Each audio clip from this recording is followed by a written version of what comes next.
And she who listens hears your call.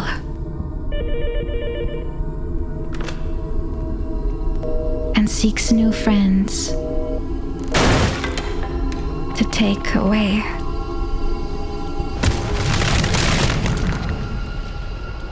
My name's Toby Alden. I'm the programmer, designer for Love Eternal.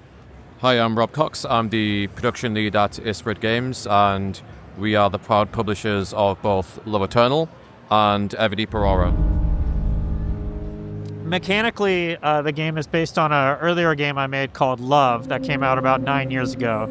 That was an extremely difficult masochore platformer inspired heavily by Jumper, which is an early Matty Thorson platformer, as well as the Knit series by Niflas. So sort of stuff that was coming out in the 2000s freeware era. But that was sort of the scaffolding I decided to return to hang all the sort of narrative dressing that Love Eternal has. In terms of inspiration for the narrative stuff, it was a lot of movies and TV I was watching at the time, particularly Kiyoshi Kurosawa's films like Pulse, Twin Peaks Season 3, Satoshi Kon films, Serial Experiments Lane, stuff like that. There's a lot of sort of subdivisions of horror, obviously. The one I felt was underrepresented, especially sort of in the precision platforming genre, was more psychological horror, stuff along the lines of Silent Hill. The vibe I was trying to curate with Love Eternal was really a sense of uncanny horror. The sense you have when you have a nightmare that if you described it to someone else, it wouldn't be apparent what was scary about it. But when you're a participant in it yourself, there's that sense of unease.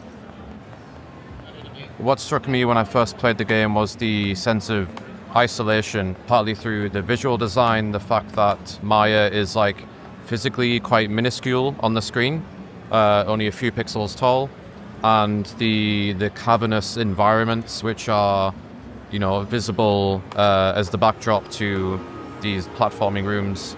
And then also the sound design as well. It's very, very spatial, lots of reverb, very long, drawn-out echoes on all the sound effects. And it's almost as if you are walking through a tiny door into a huge cathedral, and it really reinforces the isolation. The themes that did emerge sort of came up organically more than they were explicitly designed into the work. The isolation was a big one. Childhood, sort of the combination of those two, the way children lack autonomy, and sort of the, abstract horror of that. Since it's a game about childhood and family, food obviously plays a huge component in that.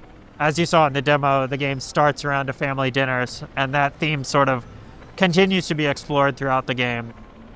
I think there was that sense of wanting to depict something horrific or grotesque without leaning into explicit violence. That, too, I think maps maybe to childhood experiences, how you experience occupying your own body, which maybe isn't explicitly violent, but certainly strange. It was also, I think, from the perspective of the animator, some of the most interesting, compelling stuff to animate. You had a lot of freedom in how you could depict figures, how things moved, and especially trying to develop a sense of the uncanny within the mundane, the sort of combination of those elements with sort of the distorted figure of your father, I think do a lot to give that sense of the unreal or the subversive. The physics were coded about 11 years ago and haven't changed since because they were part of that original game that I didn't touch the physics of. I would say I did think a lot about the weight of the character, which there was not actually a statistic or variable in the game that denotes the weight. It's sort of an illusion created between the interplay of the gravity and the strength of the jump. So I thought a lot about that when I was defining the arc the character would be able to make. I would also say that a huge part of it is the animation. If you go back and play the earlier game, the animation is much rougher, and even though the physics are identical, it feels much different to play. So I think a lot of creating that sense of weight and fluidity is actually sort of a trick of the animation more than it's like a fine-tuning of the physics. Our situation was a bit atypical in that usually developers approach a publisher with just sort of a vertical slice of a game with the intent to sort of, secure funding to continue the development of the game. In our case, the game was entirely finished when we brought it to Ysbryd, which I think is fairly unique. But the reason we were attracted to them as a publisher, I think much like a good music label, there was a coherent aesthetic and vision between all of the titles, which is definitely not the case for every publisher. I think there's a lot of publishers that just sort of scattershot IPs trying to find a viral one, and I think the fact that there had been some deliberate curation signified some sense of trust I could place in them.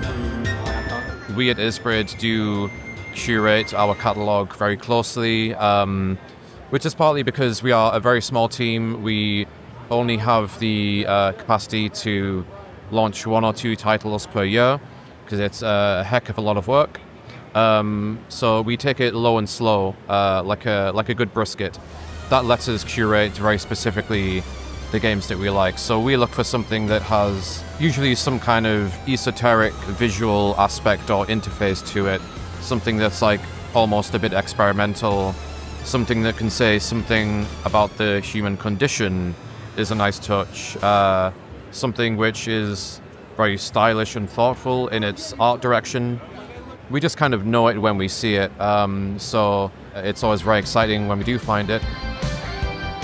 We give the developers really as much freedom as they like, because the act of signing them in the first place is a sign of trust, really, that we already like what they're cooking and we just need to let them finish on their terms. Although we are sometimes quite hands-on with development, because we work with a lot of solo developers, small teams, first-time developers, just draw on the experience that we at Ysbryd have to kind of fill in the gaps, if there are gaps in the dev team's knowledge or experience.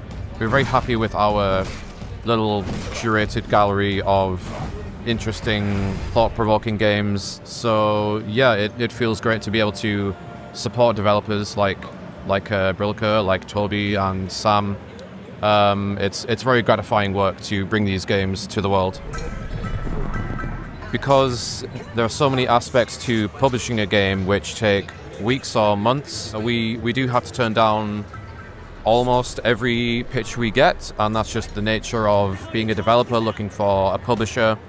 Luckily, the world of indie publishing is a vibrant place, and we happily pass games back and forth to all these great indie publishers that we don't see as our competition. They are part of our community, they're our peers, our contemporaries. So if a game is not a good fit for us, I'm always telling them, go and ask these guys at Whitethorn, go and ask these guys at Dread XP, because the rising tide lifts all ships. So yeah, we're always happy to collaborate and not compete is the default.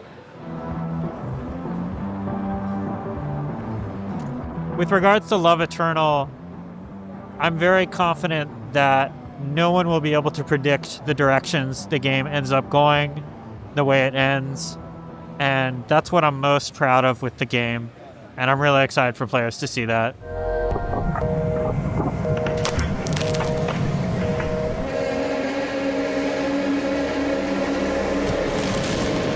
Love eternal.